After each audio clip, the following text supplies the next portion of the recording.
Monsieur le président, monsieur le ministre, monsieur le président de la commission des affaires économiques, madame la rapporteure, chers collègues, les semaines et les textes fourre-tout se succèdent. Ainsi, après l'adoption du projet de loi ASAP, nous réexaminons le projet de loi DADU. Dans les deux cas, les sujets abordés sont multiples, mais cette fois-ci, le texte trouve sa cohérence dans sa volonté d'adapter notre droit économique et financier aux évolutions législatives décidées à l'échelon européen. Ce faisant, et au travers des dispositions aussi diverses que techniques, il aborde des enjeux majeurs. Je n'en évoquerai ici que quelques-uns, le domaine économique et plus spécifiquement le secteur du numérique. Tout d'abord, plusieurs directives et règlements européens proposent des évolutions substantielles visant à renforcer l'harmonisation des règles et à améliorer la protection des consommateurs. Il convient aujourd'hui que nous en assurions la juste transposition.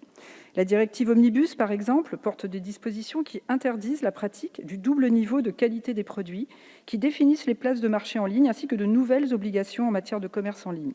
Ce sont autant de règles dont la mise en œuvre permettra une meilleure protection des internautes consommateurs. De même, les articles 3 et 4, qui luttent contre le blocage géographique transfrontalier et national, concourent à la mise en œuvre d'un marché unique du numérique et responsabilisent les acteurs de la vente en ligne. Concernant l'article 4 bis, dont la suppression par la majorité a provoqué l'échec de la commission mixte paritaire, je partage l'analyse de Madame la rapporteure Valéria Faure-Muntian. Les questions relatives au libre choix du consommateur dans le cyberespace doivent être tranchées dans le cadre du Digital Services Act, l'échelle européenne étant la plus pertinente pour réguler le numérique. Je tiens toutefois à vous rappeler qu'à l'époque des débats sur la loi Avia, nous avions recommandé, pour ces mêmes raisons, d'attendre les arbitrages européens. J'ai le vif souvenir que la majorité avait été moins sensible à nos arguments. Je me réjouis par ailleurs que la CMP ait conservé les apports du Sénat concernant les vétérinaires, l'autorisation de la publicité pour les vaccins vétérinaires à destination des éleveurs professionnels, l'encadrement des actes vétérinaires réalisés par les élèves vétérinaires étudiants à l'étranger, mais stagiaires en France, et surtout le dispositif de lutte contre la désertification vétérinaire. C'est une problématique qui s'accroît dans certains territoires. La réponse apportée reprend le modèle du dispositif de lutte contre les déserts médicaux. Gageons qu'elle aura plus de réussite. Sur le volet financier, les dispositions correspondent à des projets européens essentiels, à l'instar de l'union bancaire ou de l'union des marchés de capitaux.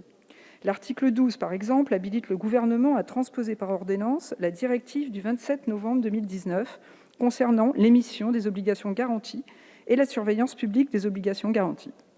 J'en viens maintenant à la directive SMA et aux deux directives relatives aux droits d'auteur et aux droits voisins. Alors que nous devions assurer leur transposition à l'occasion du projet de loi audiovisuel, en mars, l'interruption de son examen en raison de la crise sanitaire, puis l'abandon pur et simple par le gouvernement de tout projet de loi audiovisuel nous impose de recourir en urgence aux ordonnances.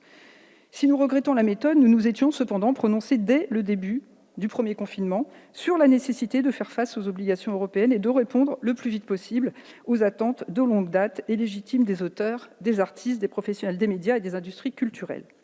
En effet, la transposition des directives relatives aux droits d'auteur et aux droits voisins permettra de rééquilibrer les rapports de force et permettre que les auteurs puissent bénéficier de droits renforcés, s'agissant notamment de leur rémunération.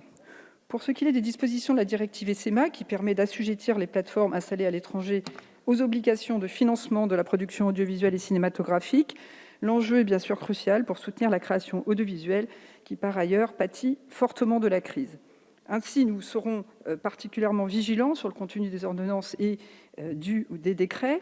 Ils devront veiller à rechercher un équilibre entre toutes les parties prenantes, préserver et favoriser la diversité culturelle. Sur ce point, ce qui n'était pas permis par le texte de loi adopté en commission en mars dernier. Donc nous sommes plutôt favorables à procéder de cette manière-là.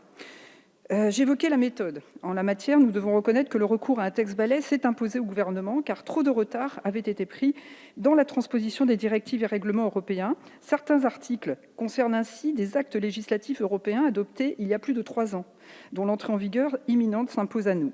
En ces temps de crise, nous aurions souhaité gérer les urgences plutôt que de rattraper les retards qui se sont accumulés. Nous voterons néanmoins en faveur de ce texte, qui apporte des avancées importantes et attendues par nos concitoyens, le monde économique et le monde culturel.